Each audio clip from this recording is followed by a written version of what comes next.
Massachusetts Treasurer Deb Goldberg is our guest this morning. Let's go on the record. She is the keeper of the cash, and when it comes to the state lottery, the buck stops with her. What are the challenges to keeping the Commonwealth in the black? The treasurer is here. Let's go on the record.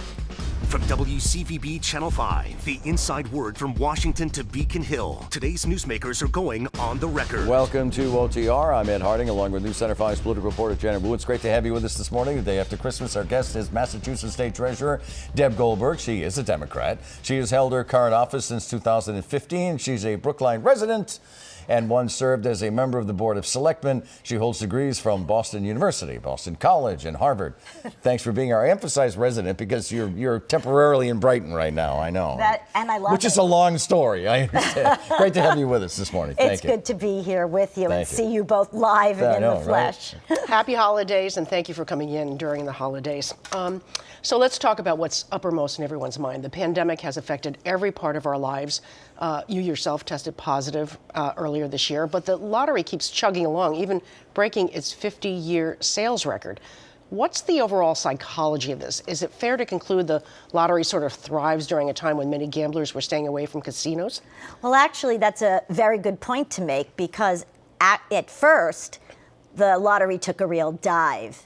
And in fact, many other states were doing much better than us because they already had an online lottery, some even netting almost $1 million a day. Mm-hmm. But when we were able to then get folks back into the warehouses, back into the retail operations, and people were craving, in a way, entertainment, the casinos weren't available, and a lot of other things weren't available, and so people were excited to be able to go into a convenience store, which was considered at a point essential and allowed to open. And as long as everyone was safe, and we kept our people safe by having very stringent guidelines, the lottery was able to take off. And then often it's driven purely by jackpots, Powerball, Mass Millions, and the like, and those things all came together, including good opportunities for people with exciting, colorful tickets, and that's how it went, and it was great. So Keno didn't do quite as well as the others, but the ones with the big jackpots did. Well, actually, once the restaurants really opened again, Keno took right off like it always does. It's part of that entertainment experience for a lot of people when they're in restaurants. And so particularly because they had to eat, they were probably, which my ABCC was all about, the Alcoholic Beverages Control Commission.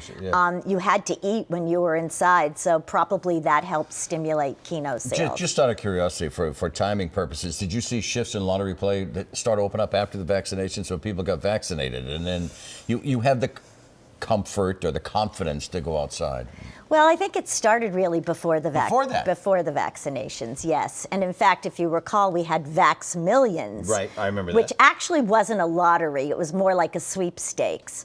But by that point, a lot of people had already been vaccinated. Vaccinations started in February, but Keno sales didn't really take off till after that. So we're sitting in the middle of the Omicron, I'm going to use the word explosion, that's my word. Blizzard.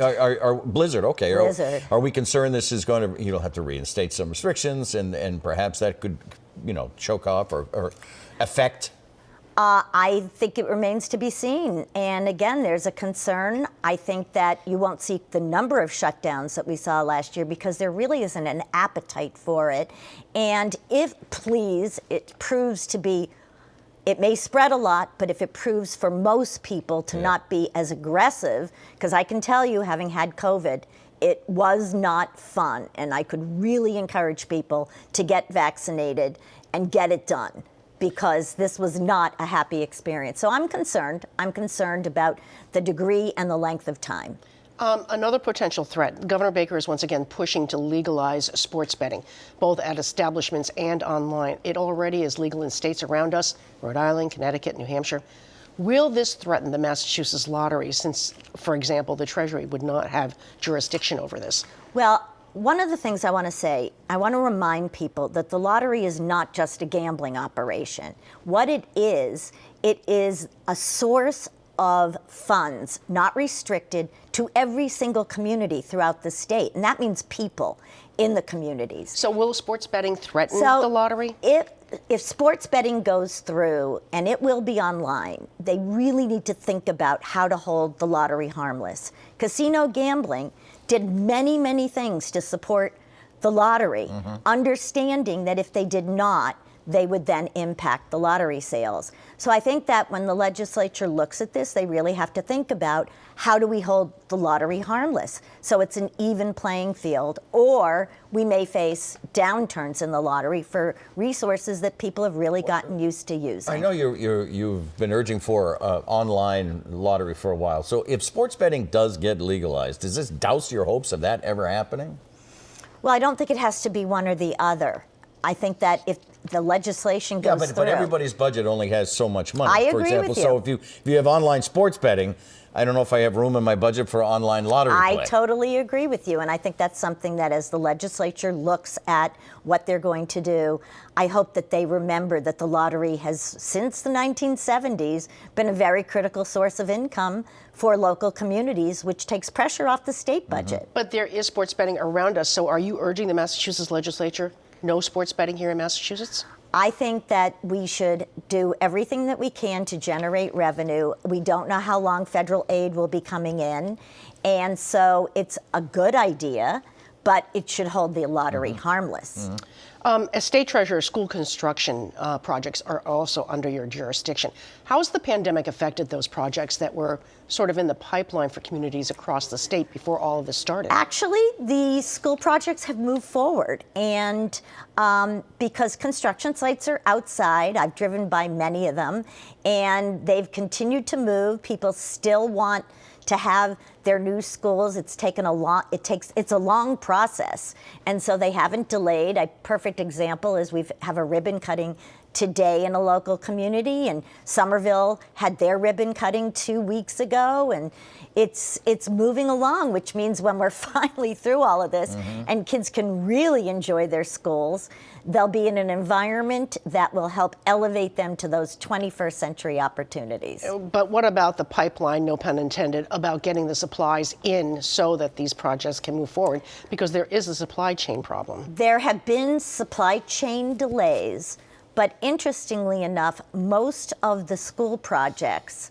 because they were planned so far in advance, have been sometimes delayed, but also have moved along. So it's been really terrific, and we look forward to many more school projects being done. I will say the construction costs have gone up, and I'm always talking to the legislature about thinking about additional ways in which to support the Massachusetts School Building Authority, which supports the local communities, so that we can address the compelling needs all over the state. I don't want to violate your personal health situation, but you volunteered that a couple of times you've had COVID. It kicked you in the teeth, huh? It's not fun. What I can say is that you don't know if you're going to have a mild case, and you wake up every morning sort of patting your body and saying, am I still here? I was fortunate enough to have the monoclonal infusion, and I have to think that without it, I might have been hospitalized. Because what happens, and people need to understand this, it hits you not on the first or second days. It's around day 9 or 10. And on day 10, my oxygen level did drop, but it stabilized. And that's why I think the monoclonal kept me out of the hospital. And I was a long hauler. But I'm over it now, and my doctor had a theory that when I was vaccinated, and I had to wait, because after monoclonal, you have to wait, and that the vaccine would reverse the long haul effects, and it did. But wonderful. I never stopped working. Wonderful. I did a podcast with the Delaware treasurer on the third day I had COVID. So. Work goes on. Work goes on, and Thank it's you. gone on in my office all during sharing COVID. That.